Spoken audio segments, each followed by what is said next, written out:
Live Wednesday, October 27th on a nice evening. It's a nice cool breeze outside, man. How are you feeling this weather today?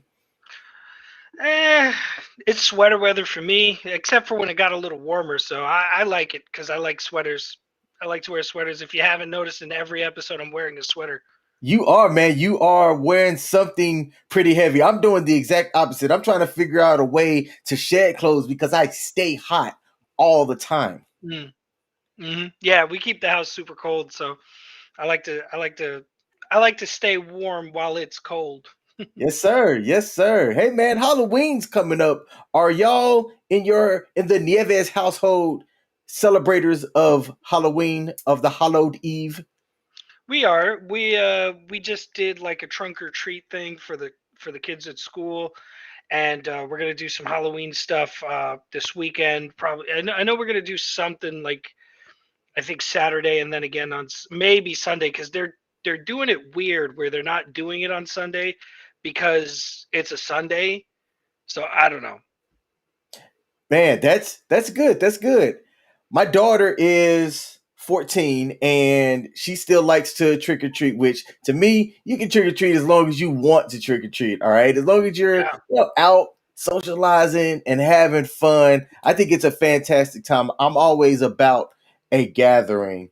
She has homecoming festivities this week. She's in high school, and this week is their spirit read, which culminates into homecoming and the homecoming dance. And let me tell you, it's as a father of a young girl, it hit me a little bit different realizing that she's going to like her first real dance. Like the middle Hmm. school dances, at least for me, when I was coming up, I went to like all of the dances and stuff like that. Even though I've got two left feet, I can't dance. I was a guy sitting in the corner or on the stands watching everybody else dance because I don't know, the idea of dancing to me just didn't seem like I didn't get it. Yeah. So I went I to the hear you. dances to be sociable, but I had this awkward, story time. I had this awkward moment where there was this girl in middle school that I really, really liked, really, really liked, and everybody knew it. Hmm. And, but at the time, here's the thing, she grew into herself. But at the time, people weren't really checking at her like that. But Hmm. I could see the potential. And I forgot how, but somehow she had heard or found out that like I wanted to dance with her and nobody was really dancing with her. So they put us together, and I wish I had more of a backbone to where I'd be like, no, I don't want your damn pity dance, or just because, nobody, the person that you wanted to dance with told you no and nobody else is. Now all of a sudden I get to get that dance. I was such a should I say it? Don't say it. A I was a simp back in the day. Me and simp went together when I was a whole lot younger. Like I think of my former simp days and go, yeah, I was stupid. Dude, weren't we all though? Like we're so governed by hormones at that age. We do just about anything for just a little bit of attention or female affection or whatever you are at that age and whatever you're looking for at that age, you do almost anything for it. You do silly things, you'd accept pity. Did you go to any of the school dances, Joe? I did. We didn't really have school dances where I came from, like in New York City. Like there were no like dances, like no formals or any shit like that. Like all that shit I saw on TV, I was like, what is this? Like this isn't real. Um, it just turns out that in the city we just don't have things like that. But we did have like a prom, and I went to that, and I got to dance with the girl I had a huge crush on too. I had the biggest crush on this broad. Um, and we danced, and that was about it. But I was in love with her for like 4 years. Man, But I danced with those her. Your high school crushes, it's always interesting. I It is. have Yeah. a high school crush that you just, I don't know, to me you just don't forget them. No. And I'm curious. I'm curious cuz it's my opinion that people have a type. All right? So think about who your crush was then. Was like as an adult, was that your type? Nope. Not even remotely. Interesting. Yeah. Interesting. That's, this, I think we could make a whole episode Oh, out of absolutely. this topic. Absolutely. We could talk about environmental factors into why you have a type. I think typing is not necessarily like, because let's say, for example, well, everyone develops a type early on, right? Early years of your life, you develop a type. But that type is based solely on your inability to travel. So it's a very core, very centric uh, type because it's only what's in your immediate vicinity.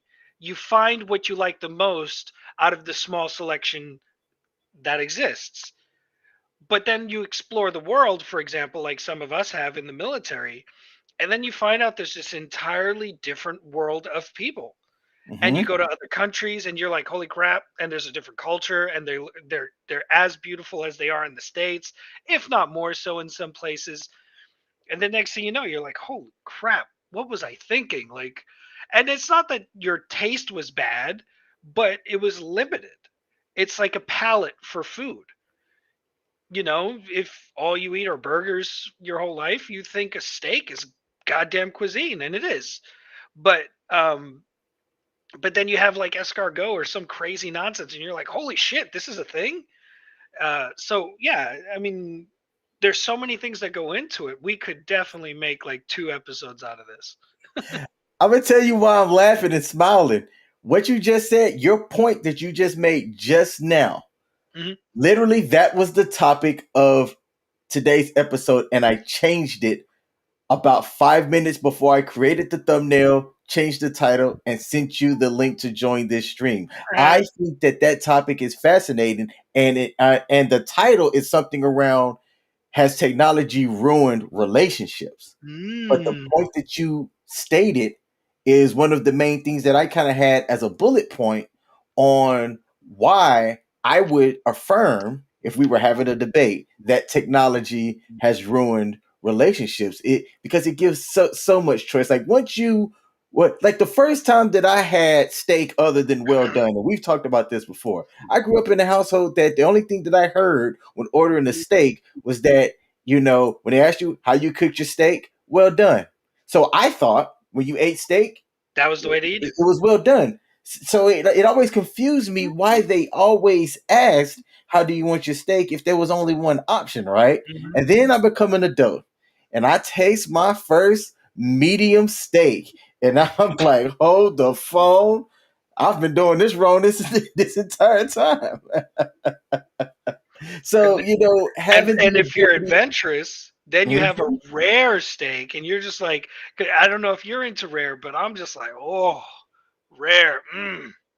I've It's tried so like good. little tartars. I don't know if that's what they're called, but like I've had like smaller bites where I just had Mhm. one, and I think it's rare, but they do like throw it on the thing, flip it a little bit, and Yeah, then it take like it off. it like kisses the grill. Yes, yes, yes. Yeah. I've only tried that once, and I wasn't too much of a fan. I've had medium rare, and sometimes I will definitely like if I feel like, I really want to treat myself, depending on the cut of the steak, I'll have a medium rare steak. Yeah, give it a go. It's worth it. I mean, and if you're not into it, you're not into it. Then enjoy your medium. I mean, it's still good. It's still steak. So Yes, sir. Yes, sir. All right. Let's go to the next topic, which will be fun fact. All fun right, fact. Joe. As a man of words, all right, it is literally your job to work with words. Yeah. What letter do you believe is the most common English letter that appears in most words? in the dictionary? Do, do, A. do. A. All right. I don't know where A ranks in this, Mhm. but E is the Ah, most damn it. common letter and appears in 11% of all English words. That I was actually E was on the list. It was A, B, and E for me. B was mine. For some reason, I don't know why B stuck out, but I was Yeah, thinking that like B words seem to dominate the English yeah. language, but you'd I have feel to like think that B it'd would be a be vowel. I feel like B would be an underdog. Like you wouldn't expect it to be a popular letter, but I think it's used quite often. Mm-hmm. Yep, yep.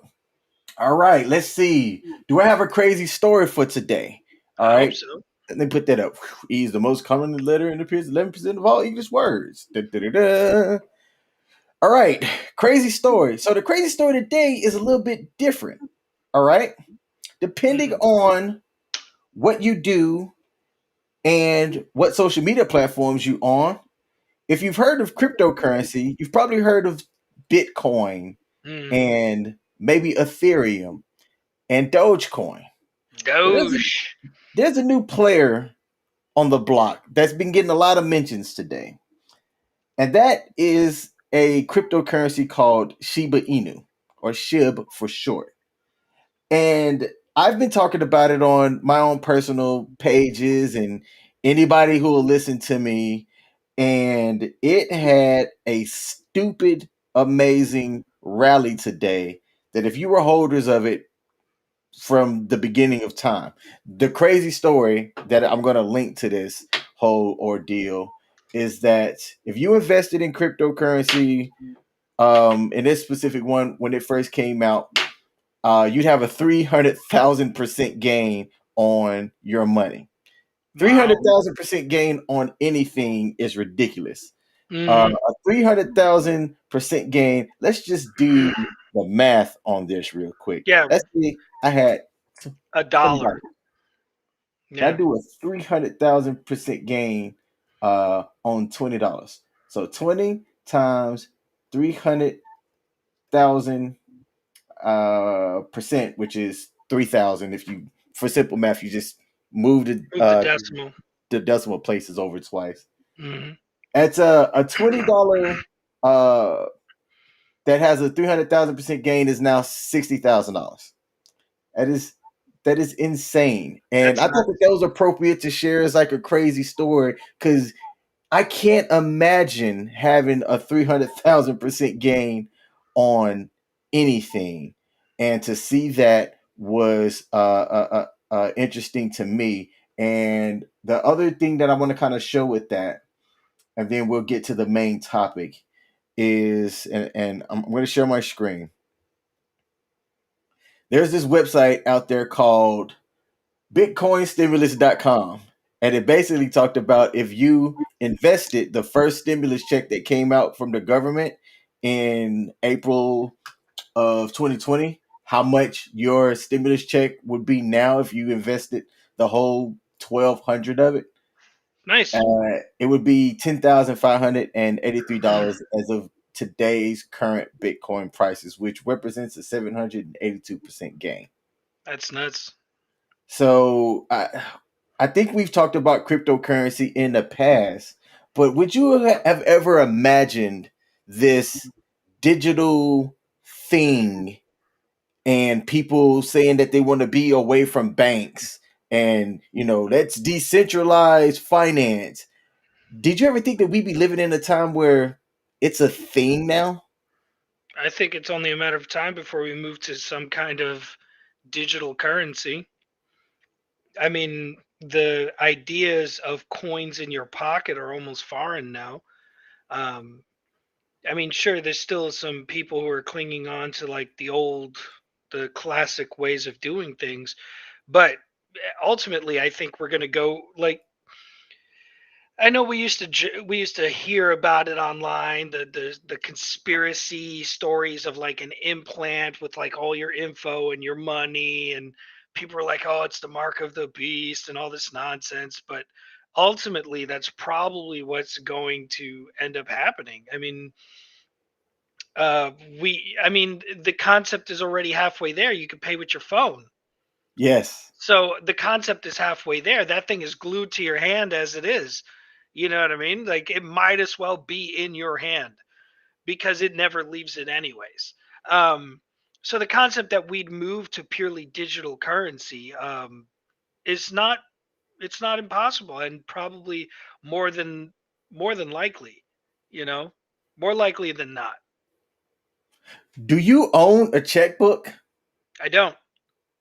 I can't. I found an old checkbook that had my old name and one of my first Air Force duty stations, and it just brought back memories of having to have a checkbook. Oh, I have to go out to the car and grab a check real quick. You know what I'm saying? And Mm-hmm. then, or if you were kind of paranoid about leaving stuff like that in your car, you have to make sure that you brought a check with you to a place to then write out your information on this check and hand it to somebody. Mm-hmm.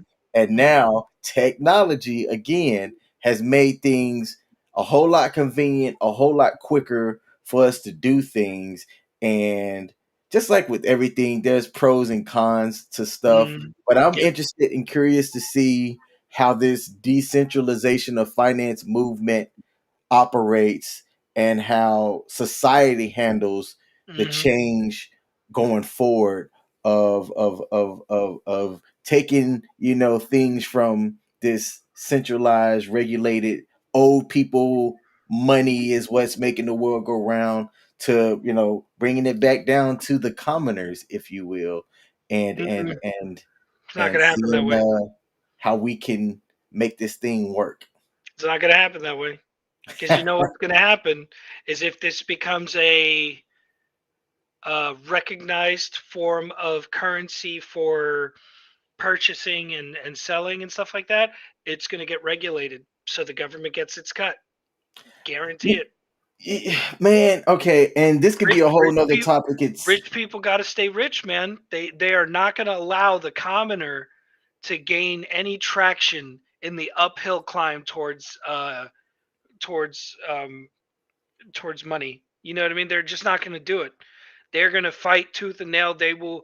You'll see talks on the hill. You'll see regulation committees discussing this. It's going to be it'll be a shitstorm, but they'll come to an agreement where they will subtly make profits off of every purchase made or every dollar spent or Bitcoin used. They will find a way to make. They will nickel and dime you, and then you'll be like, "Oh, cool! Now I can use Bitcoin though." But they'll nickel and dime you, guarantee it. There's no way they're going to do that. I my thoughts on it is this, and this could be a whole topic itself as well. Mm-hmm. Is I'm a believer in government. I'm a believer in government. I'm a Me too. believer in Me too. regulation, and I'm a believer in contributing a fair share. Now that's the key, a That's the key. fair share to have the protections that our nation has as far as our armies and innovations in technology that can help with defenses and everything like that. I'm a believer in that.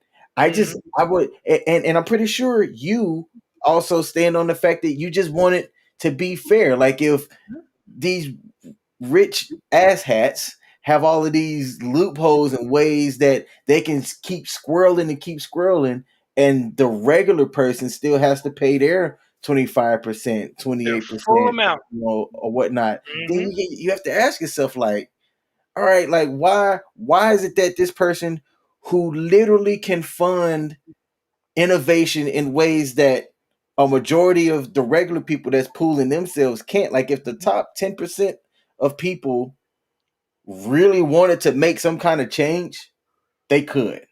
Like I think. like Bill I think. Gates has this foundation, all right? Mm-hmm. And his foundation does excellent work. Mm-hmm. And part of the goal and the reach of the foundation is to network and connect with other wealthy people to help try to drive innovation and change. Maybe it's me being optimistic, but I'm But like, if they do really you? wanted to, things could be done faster. But do you know what that that foundation is also for? What's A that? massive tax write-off. Mm. Nobody does anything for charity just because it's the nice thing to do. Because if Hmm. they did, you'd never hear about it. Yeah. They do these things because it's the best way business wise to get some kind of kickback, um, um, some kind of stipend or grant or some kind of nonsense that allows them to pay less taxes, to make a little bit of profit, to get a return on their money. They're not doing it out of the kindness of their hearts. I'd love to believe Bezos created Blue whatever to fund a uh, um, fully explored space program to travel to Mars and to colonize Mars. I'd love to believe that he's doing that out of the goodness of his heart. But what's the first thing they talk about when he starts doing these civilian trips to space? It's going to become the next cruise ship. They're going to Okay. pay People are going to pay to fly to orbit. So I mean, come on. Yeah, sure, we've had some great advancements with SpaceX, and I'd like to think that Elon Musk is actually doing this stuff because he's a fucking evil genius, but in a good way. Except, when he made that flamethrower, I was a little concerned. I'm like, I would have done that too. Uh, but I'd like to think that they're doing these things not just for the advancement of technology, but for the betterment of society. But unless those things are being applied in ways that can better us, it's just a bunch of dudes with toys. Hmm. And they just got lots of money to make really good ones. But I mean, then they're like, return on investment, we're going to fly people to space. They're going to pay me a fuckload of money. And so then what was it for? It was just so you could make money. I'd like to say I'd say if billionaires and millionaires and trillionaires paid their due, our economy would look very different. They would be very unhappy, but all the people who defend them don't understand that they're they're drinking the Kool-Aid. Um, the idea is to get everybody on board to not want to tax them because that would be the right thing to do. Um, if the tax is 22% at the bracket that I'm in, I don't understand why they can't pay 22%. The problem is 22% at that level is a astronomical number. But you also have an astronomical amount of money.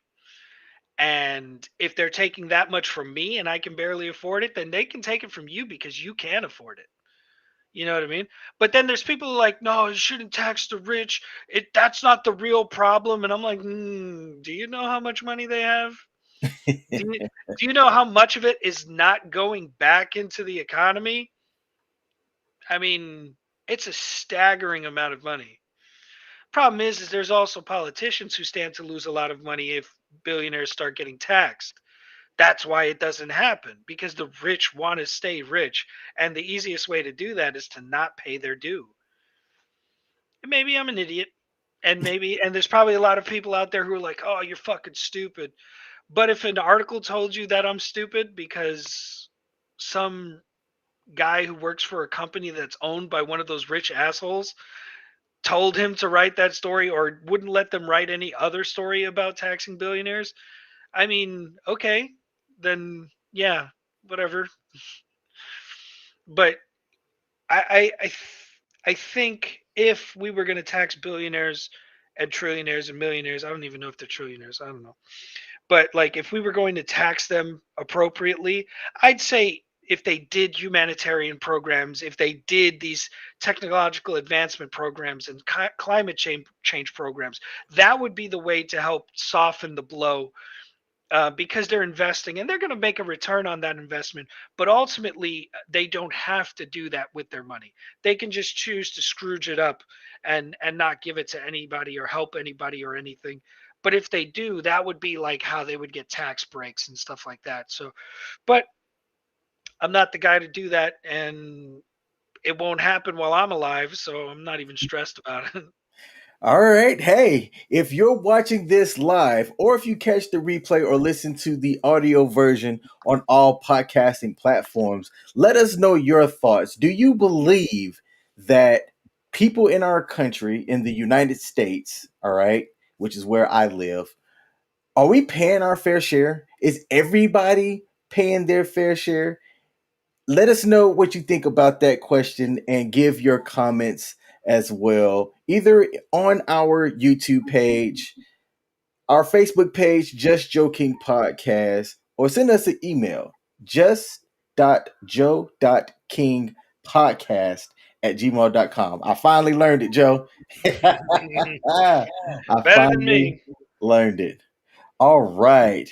Let's get to our main topic for today. Whoosh. What makes change hard? Now, Hmm. why did I want to talk about this? All right. This isn't no, scandalous, trending topic and things like that. But that's not what the Just Joking podcast is all about. The Just Joking podcast is a place where, we can have discussions about things that affect us the most. A little bit of background if this is your first time listening to us, Joe and I are both veterans. He served in our U.S. Army, I served in our U.S. Air Force. We're both fathers, we're both dads, we're both veterans, we are both gamers, we are both people that wish we could punch stupid people in the face just because they look stupid. That's a joke. That's a joke. But uh, uh, we started this because me and Joe used to have conversations in the past all the time about various topics, a lot of human relational things, and just trying to understand why people are the way that they are. Or I can speak for me and say that I like to try to understand why people are the way that they are. Now, I've Yeah. traveled around the world. You can almost say I've traveled around the world 2 or 3 because of my job when I was in the military in aviation. And I've had the beautiful opportunity and experience to immerse myself into various cultures around the world. And that helped open my eyes. All right. And when I come back here and I talk to people that haven't necessarily had that opportunity, and I hear them speak, I sometimes I just want to shake them. I want to go, open your eyes, okay? Even if you haven't traveled outside of your region, I mean, technology. We talked about it. The palm of your hands is all of Hmm. this information, and when it comes to change, okay, if something gets is new that's introduced to you, change can be really hard to manage and maintain. So I wanted to ask the question: what makes change hard? So Joe, just hearing that question, what makes change hard to you? Um, I think the problem is, I'm trying to think of the word. You have to do it for children. Children thrive on it when you're constant. And the word is escaping me right now. Um, but basically, you need structure, and rigidity is good in like everyday life because life is so random and complicated that as much structure as you could possibly get is healthy in some ways and good in some ways. um, so so change to that constant, to that structure, is sometimes like hitting a brick wall. And um, the things that we were used to, the things that we knew or thought to be constant were suddenly not constant. It really messes with you mentally. Sometimes it's existential. It makes you question your own existence, um, depending on the level of change that we're talking about. Like, for example, getting married. getting married, there's a massive, massive amount of change. It usually typically starts prior with the dating and the honeymoon phase and walking into getting to like live with each other. You have to get to know each other's ways. You have to change. And the ironic part is for some people, that difference between the dating into the living into the marriage sometimes ends up ruining the relationship because the people wanted the person that they met, but the person that they met had to change for the expectation of the other person. And then the other person is like, "You're not the person I fell in love with." And it's like, "Of course I'm not. This is not the circumstance of when we met." You know what I mean? So change is complicated. Change is hard. Um and I think the problem with change is that it's ultimately inevitable. Mm. And that's where it gets people. Like, we should always expect change regardless. Like, change should be in the back of our mind, like it's going to come. But when it does, we fight it tooth and nail sometimes. So it's very interesting to think that we fear change, and it's it's like time, it's constant. So it's weird. Yeah. I didn't have a chance to provide this link, but if I can go back post show and I think about it, I'm going to put this link in there. According to this source of the Neuro Leadership Institute study in 2019, researchers investigated the things that happen in your brain and your body when you experience change. And there seems to be at least two ways that this process occurs. So, something hits your brain and it's either perceived as a threat or an opportunity. If it's perceived as an opportunity, then you experience eustress and your body responds positive to the things that is perceived as this great opportunity. And it's the exact opposite if your body perceives something as a threat in your brain, and then your body goes through de-stress, which causes your heart to beat faster, vascular resistance, then makes it harder to push blood through your circulatory system, and your body can do some crazy stuff to include locking up and being immobilized. I thought that one was interesting because, like, I've always wondered why people sometimes lock up in fear. I'm like, Hmm. that makes no sense to me. It receives this big ass Doberman that's running towards me as a threat. I'm not going to lock up. I'm hauling ass. Well, Well, if you want to consider the response a change based response instead of a fear based response, you could say that the person just went from being at the top of the food chain to being second in the food chain because that dog's about to eat your ass. And that's what locks them up. They're like, oh shit, I'm not the alpha male I thought I was. I'm about to die. You know what I mean?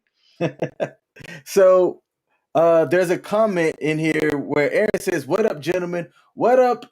Hey, dog. Thanks for checking out the stream, brother. Good to have you in here."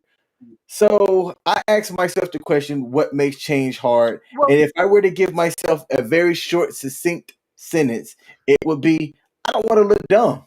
Plain and simple. mm, If something's, coming out and there's some type of change for me, I just don't want to look dumb. And Aaron asks, did we mean the flight or blah, blah, blah, blah, blah, fight or blah, flight.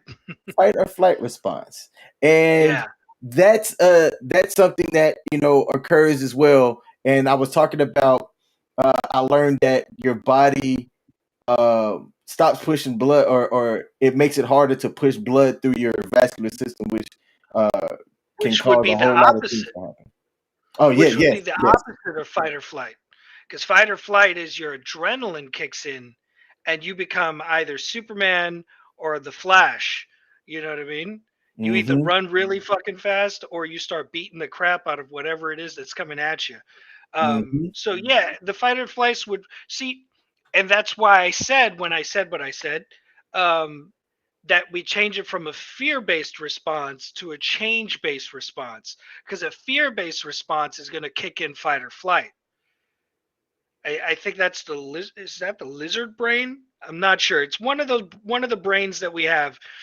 But yeah, like fight or flight is, Superman or Flash. Let's think about it like that.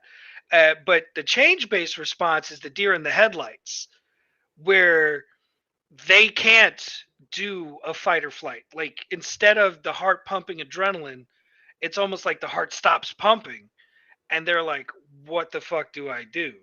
And I think that, yeah, I want to say from now on, that's how I'm going to view it. I'm going to view it as either a fear based response or a change based response. It's not accurate. I don't think it's accurate, but it could be. But Maybe, but it could be. I'm pretty sure there might be yeah, some study out there that kind of goes we could, around the psychology of that. yeah, Hey, Joe, or if there hasn't, hey, for those researchers out there, credit the hit Just us up. Joking podcast. I'm just saying, we probably just stumbled upon something they've been talking about in psychology for 1,000 years. You know what I mean? And we're just like, we're fucking smart. We just figured this out on our own. Uh, That's hilarious. And kind of going back to what you talked about with change, like yeah, I'm divorced. I've talked about that on our podcast, and going through that divorce is a huge change. You know about that. All right. yeah. And for me, people don't get married assuming that they're going to eventually get divorced. At least in my situation, and this is something that we're going to talk about with change as well. I was at least prepped for it, like down the line, if you will. Obviously, realizing that you are going to be going through a divorce, that initial thing is, just go, I'm getting divorced in a year. Let me start planning now. You know what I'm Hmm. saying? But if I'm being real with you too, some of the stuff when it talks about prepping for change, all right, and understanding that need to change is knowing that there is something that needs to change, but sorry, that was a weird sound, but having a fear of actually executing the steps and things that you need to do to make that change. And I find it fascinating because I'm a believer that inherently everybody's extremely selfish. All right. So part of me can never understand how somebody can eat 1,000 cheeseburgers and don't work out and be 500 pounds and don't understand how bad that is for your health. Like, I'm not a health conscious dude. I have a beer gut. You know what I'm saying? I'm not a guy that works out all of the time. And just because you work out doesn't mean that cancer can't happen or anything like that. So I'm not trying to come from that standpoint, but at the same time it's like doing the things that you have to do um to be a little bit more positive. If you know that you have to have some kind of change that you have to make, I think it's fascinating having to do that self-talk to make Yeah, those steps to make that change. yeah. That one's actually above me. I mean, I'd argue that, like, my entire life has been in flux since my mental health diagnosis. Uh, but the biggest change for me was, for 22 years of my life, I lived this way. And then I had a doc come in and tell, like, several docs, but like, I have a person come in and tell me, that's not the way normal people live. This is the way normal people live. This is how you need to live now. That kind of change can kill you. And I say that because at one point I thought about taking my life, because I couldn't see a life outside of what my life was. Comfort issue is correct. Um, but that comfort comes also with sloth, with stagnation. Like, the person who ends up getting to be morbidly obese, uh, that comes from it could be health issues, so that's one thing. It could be the eating 15 cheeseburgers a day. It could come from chemical biological imbalance, but ultimately it comes from not changing, from denying change. You can't continue down a path without knowing where that path leads when it comes to something as simple as knowing that if you eat unhealthy, you're going to get obese. It's going to happen. If you don't work out, it's going to happen. I think the pandemic taught a great many people that you know when we stop doing the things we always do, it changes us in ways that we could probably have guessed but least expected, or chose not to think would happen. You know what I mean? Because we all know as adults that these things are inevitable, like death and taxes. It's coming, man.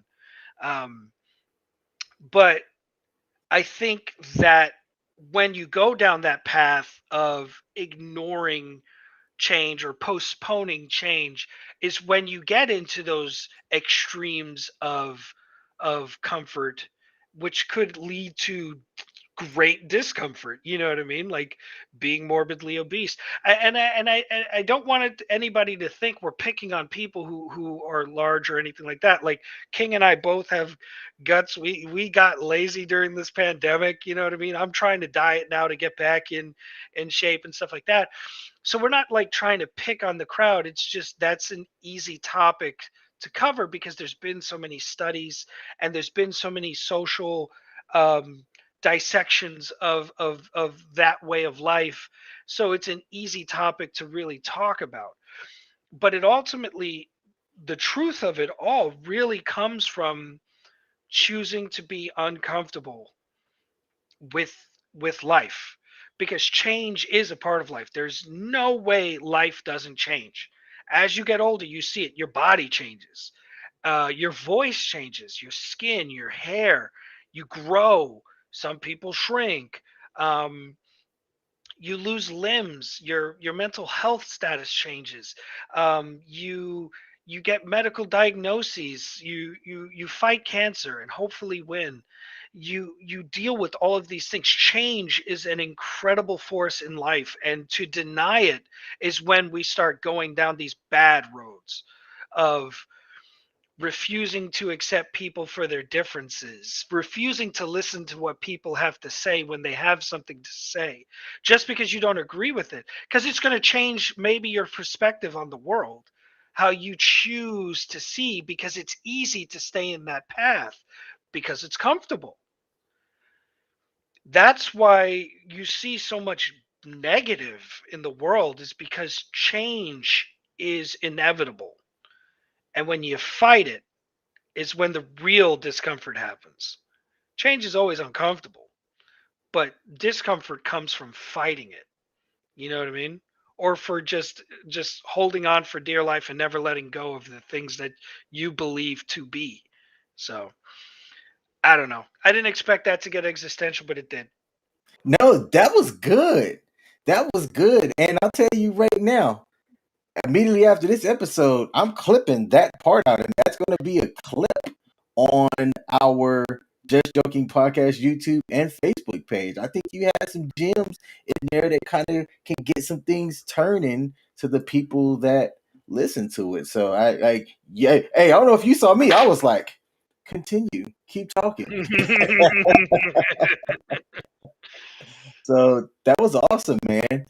I want to highlight something here that I found, and this was a resource, and there was a renowned psychologist by the name of James Prochaska who created this model called the Trans Theoretical Model of Behavior Change. That's a whole lot of syllables, but for short, it's the TTM model. And what it talks about is that change does not normally occur in a linear way as you go through what are 5 stages of change, and that you'll be expected to jump back and forth between these stages because it's a part of the process. So the 5 stages are pre-contemplation, contemplation, preparation, action, and maintenance. And I was curious about what the difference was between pre-contemplation and contemplation, because the last three felt as though that was easily explainable. So I'm going to talk Mhm. about what pre-contemplation is and contemplation is. Pre-contemplation is the first step of change in which you become aware that something is needed or desired to change. There is not yet any conscious intention for change in this stage. He mostly talks about this stage and getting out of it in this article. I probably should have read that sentence. Being able to recognize a problem or potential for improvement and instill internal motivation and desire to make that change is crucial to getting past the pre-contemplation stage. This That can you be could learned consider. through intuition and education of the disadvantages of continuance and advantages of change. Hearing that, You does that can. make sense to you? Oh yeah, absolutely. And that was kind of when I heard pre-contemplation. I'd say the simplified way to say that phase is the choice. You're aware of something. Now you make the choice. You choose to go with the change. You start contemplating and preparing yourself. You choose not to. You don't even enter the contemplation phase because you're not thinking about it anymore. You're choosing. So I would say pre-contemplation really, on a macro level would be the choice. Like, I'm aware of this. This is when I make my choice. I choose, then I start contemplating. I start thinking. I start planning. You know what I mean? Okay, all right. Contemplation phase would be the planning phase. So contemplation goes at this stage. A person acknowledges that need or want for change.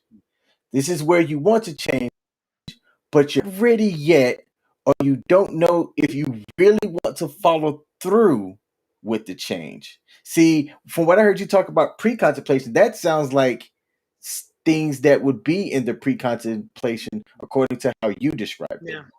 Yeah. Yeah. The way they're But explaining it, it's more pre-contemplation is just your awareness. Contemplation is when you make the decision. Okay, and that's cool. I mean, the model definitely sounds. I mean, obviously, it's correct. The guy's done research and they've done studies and stuff like that. Obviously, it's correct. Um, yeah. Okay. Keep going. yep. So they break it down by saying people that are usually stuck in this stage is stuck due to fear and uncertainty. There's an internal debate going on about whether the change is worth it or not. This stage can be overcome by doing a cost benefit analysis, which I do often. I do often. Let me stop right here. I had a contemplation phase today. As I was going to pick up my daughter from school, story time. As I was going to pick up my daughter from school because she needed to be checked out, I was driving by the high school. Now, if you do a lot of driving around high schools, you can almost expect that more that there's going to be more kids that have licenses that are driving as well. So imagine, if you will, I'm going down this road, and there's a car in front of me that turns right but then immediately hooks back to left at like a T-bone street. So I still have the right of way behind this car, and even though I see this person turn around, I assume that they're going to stop because they have essentially moved out of the right of way, going straight, which was directly in front of me, that they were going to make sure that nobody was behind them. And that if they were indeed turning back left to come back this way, that they would have waited and did all of that. So, lucky for me, I see this guy, and I did a cost price analysis, a cost based analysis on if I wanted to hit this guy or not, because he didn't stop. Did I have the right of Hmm. way? Absolutely. Would it have been his fault? Yes. Did I have gap insurance on my car and I owed less than what my car loan is? No. So if it got totaled, I did not want to have to deal with those problems. All right. And I was going to pick up my daughter. So I thought about all of that at a snap. And I slammed on my brakes, barely missed this person. And the kid had the audacity. And this is what pissed me off. You know how sometimes you might make a mistake on something behind the wheel and you look at the person and you go, "My bad. I'm sorry. Hmm. That was Hmm. my fault." I Hmm. didn't see that stop sign, but I realized it was there. or I didn't think anybody was around, so I decided to go, and I didn't have the right way, but I almost, hit you. The unmitigated gall of this kid, because as he realized that he almost got hit, did he give the my bad? Did he look like, oh crap, I almost just got hit? Nope. He looked at me with this stupid ass look on his face and just kept driving like nothing bad just could have happened. Like That's it. the deer in the headlights look. That's the deer in the headlights look, because anybody with fight or flight, first off, anybody who is controlled on a fear-based level would not have made that turn. They would have been smart enough to realize this is a dangerous maneuver and somebody might hit me, especially if I'm not looking in multiple ways. I would have seen your car coming because I'm an attentive driver. Therefore, I would have stopped to make sure I don't get hit by you. You know what I mean? But him, he was, this is a change based response, in my opinion. To him, he was the only person on the road. And when your car appeared in his peripherals, it changed his perspective on the fact that his was the only car on the road. And therefore, he froze and just kept going. You know what I mean? I'm sticking to the change in fear-based responses, man. I'm sticking to it. I feel like I'm onto something. I like it. I like it. So yes. So when it talks about contemplation, and that's where you do cost and Yeah, benefit analysis. I just had thought about that story real quick because I think it that there fits. is something about wisdom. All right. Of And course. you're able to process stuff a whole lot faster once you have seen something or you've experienced it. Like Well, there's stages of grief and things like that, and I don't know. I think you can get through also, things faster if you've thought about them. too, we've been trained to basically be project managers in our military life. Everything was about project management. It was about safety inspections beforehand, trip planning, mission assessments. So we're trained to look and analyze the situation. Um, Even the smallest guy in the military was taught that on some level. You know what I mean? Like we're all taught that in the military. So I feel like we approach normal life that way now. You know what I mean? Like I constantly do that. I'm always assessing, like especially when I'm on the road. Forget about it. Whenever whenever I'm driving and I see somebody posturing, people don't seem to, like, I don't know if people agree with me, but you can tell the posture of a car based on how the person's driving, that they look like they're planning to either move lanes or they're accelerating to prevent you from getting over. You can tell the general temperament of the driver based off of multiple factors. So I'll drive and I'm watching other people drive and I'm like, okay, you're an asshole. You're on your phone. I got to watch out for both of you equally. Although the asshole is going to be more predictable because he's going to speed up to stop me from getting over. He's going to change lanes without blinking, but so is the person on the cell phone. But the person on the cell phone is more likely to hit me, whereas I'm more likely to hit the person who's being aggressive because he's a dick. So like it's we're trained to do those assessments and to monitor and see what's going on around us. So what you did was your training kicking in, in multiple ways. You know what I mean? Professionally and also, prior service, military experience. You made the right call. That guy was just a deer in headlights, man. It took a lot for me to self conciliate myself. I don't know if I used it right, but I tried. I was trying to find a way to use placate. We have a comment. Aaron wrote, absolutely. I look at that all the time. How are they sitting? How much head movement are you seeing? Pops always taught me to watch the front tires like the feet of a defender as King goes. So what? Yes, what you mean. I know what Yes, you mean. sir. That's awesome, man. That Yep. is awesome. Well, hey, we're getting up towards that time, and I believe we covered the topic of change, Mhm. pretty well as much as we can. Like I said, the other three stages: preparation, action, and maintenance, for the most part, sound exactly like how they are. And I'll give a quick little synopsis. Preparation is where you make the decision to follow through with the change.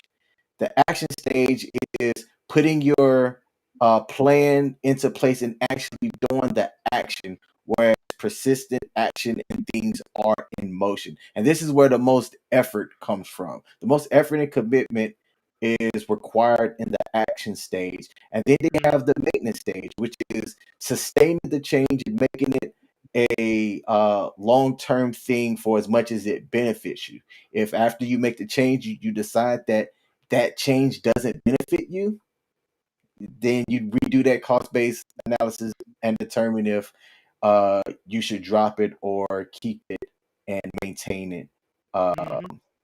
as much as you can. Yep. So, change being hard. For those of y'all out there that are listening, what do y'all think about change? All right. We're about to end the live stream. So if you watch it live, don't necessarily have to type it in the comment down below. But on the replay, hit us up. Let us know what you think about change and why change can be hard. We've all had to make a transition at some point in our life, whether that was high school, becoming from a kid to an adult. All right, that's a change. Most of the people here, I don't know JT's status. I don't know if he's married or not. Um, but you Basically, have a change is of being in a relationship. Changing from not having the responsibility of being a father to being a father. Mhm. This is all change, and change isn't easy. All right. So let us know what you think about change as well. Joe, do you have a wad? And I'm still putting that out there. A word of the day for me, my man. always got a word of the day for you. All Today's right. word of the day is reify. Reify? Hmm. All right. First of all, Or reify could is not a word. it's a word. Dang. All right. Reify. Ray. So when I think of the word ray, I think of either the Spanish version, which is like king. Go back. Okay. It's King. it's re, it's reify. Reify. Reify.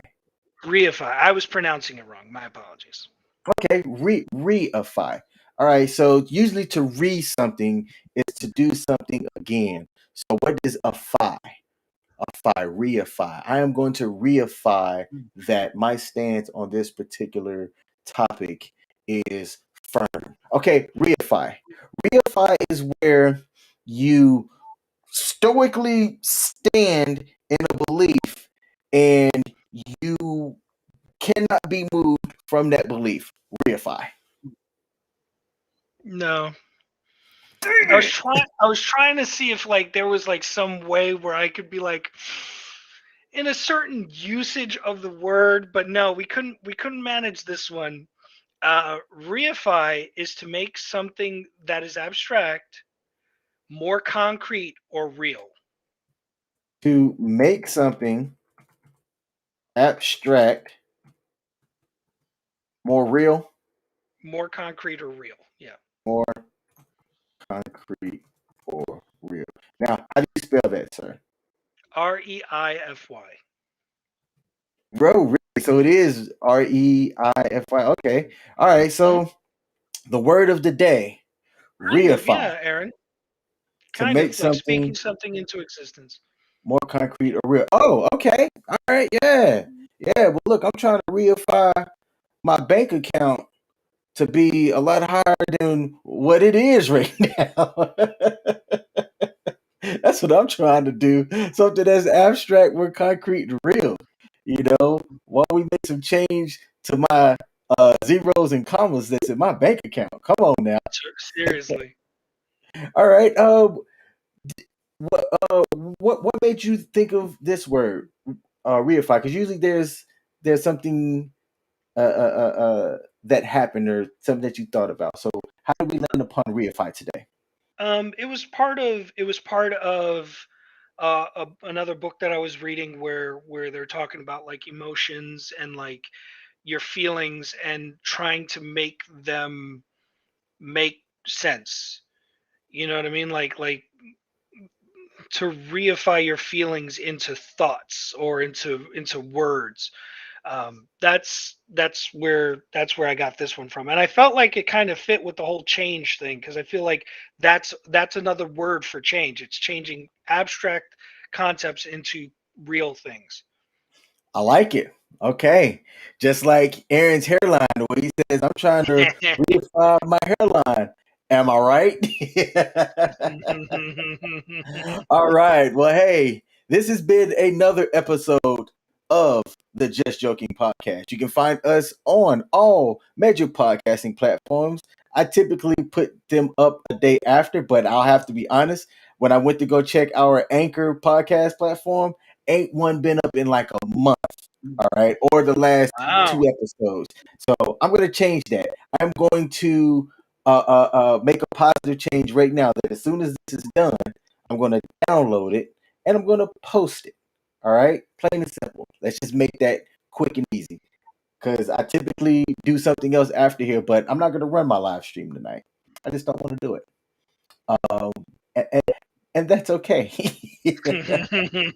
I'm not prepped, so I'm just not going to do my chats with Dash tonight, and I'm going to post up our podcast. You can also find the Just Joking podcast on YouTube and Facebook. Just search Just Joe/King podcast, and our page comes up. To the people that tuned in live, thank you. We'll be back 2 weeks from now at 7 o'clock p.m. Eastern, live for the Just Joking podcast. Peace out.